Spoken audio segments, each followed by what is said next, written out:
Salamat sa bagong araw, Lord. Panginoon, maraming salamat sa bagong araw na ito. Maraming salamat sa masarap na tulog.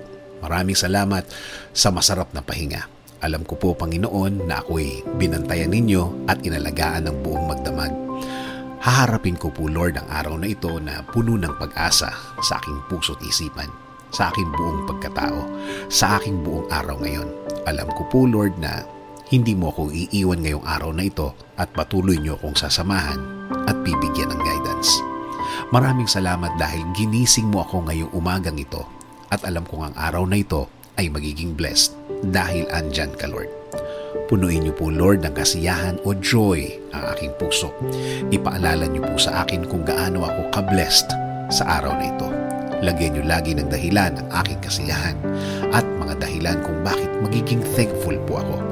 Kapag pumasok na po ang problema sa aking araw ngayon, i-remind niyo po ako ng inyong pagmamahal, ng inyong presensya, ng inyong kabaitan, ng inyong pag-aalaga, na kayo po ay laging andyan para ako'y alalayan. Kapag ako ay nanghihina, ipaalala niyo po sa akin na lagi po kayong andyan para ako'y tulungan, para ako'y alalayan, para ako'y alisin sa isang problemadong sitwasyon.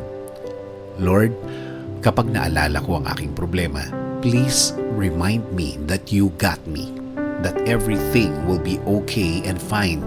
Please remind me also of my purpose.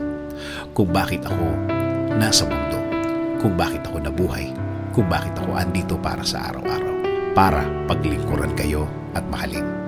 Kasama na ang mga nagmamahal sa akin at nagpapahalaga na kayo pa din ang dapat masunod sa aming buhay. Naniniwala kami sa inyong plano na lahat-lahat na gusto niyong gawin sa amin ay makakabuti sa amin, na ang lahat ng plano ninyo ay makakabuti sa aking kinabukasan at kinabukasan ng aking pamilya. Lord, patuloy niyo pong pasukin ang aking buhay. Isinusuko ko na po sa inyo ang aking araw-araw, ang aking mga gagawin at aking mga plano.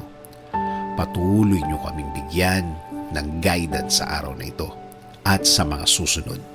Alam ko po, Lord, na ang araw na ito ay mas mabuti, mas maganda, mas produktibo kesa kahapon. Dahil ang lahat ay magbabago kapag kasama ka namin, Lord. In Jesus' name we pray. Amen. Sabi nga sa Lamentations 3:22-23, "The steadfast love of the Lord never ceases. His mercies never come to an end. They are new every morning. Great is your faithfulness."